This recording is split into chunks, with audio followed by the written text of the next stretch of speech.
Mesdames, Messieurs, merci de nous suivre pour vous informer. La situation est toujours tendue dans les trois fronts où est observée la poursuite des hostilités entre les forces loyalistes et les rebelles du M23. Selon les colonels Njik et Kaiko, les FRDC ont été attaqués sur plusieurs axes par les combattants du M23 et leurs alliés à partir des 4 h du matin. Face à cette situation, un mouvement massif de déplacement de la population est aussi observé. Les forces armées de la RDC sont déterminées à anéantir ces hors la loi qui sème la désolation dans certaines localités dans la province du Nord Kivu.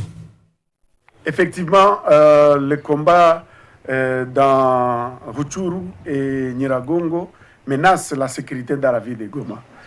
Après Bunagana, Djomba, Kibumba, nous pensons que pendant que les combats se poursuivent, il faut sécuriser la ville de Goma. Et nous, la société civile, nous estimons qu'il faut préalablement et urgemment fermer les frontières.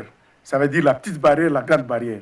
Il faut aussi essayer de sécuriser Gabiro, qui est la frontière qui est illicite, mais aussi toute la colonne entre Nyiragongo et la partie du Rwanda. Pourquoi?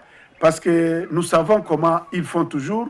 Le 23 est entré par la grande barrière et nous irons aussi très loin en demandant qu'il faut aussi sécuriser la zone lacustre parce qu'il y a toujours des mouvements qui sont incontrôlés là-bas et nous pensons que c'est parmi les grandes stratégies qui vont faire à ce que la ville de Goma ne puisse pas encore tomber comme ça a été le cas de M23 il y a quelques années. La population a peur, c'est pourquoi elle quitte Djomba, elle quitte Kibumba et certaines personnes sont déjà dans la ville de Goma, dans les familles d'accueil, d'autres sont maintenant dans les écoles.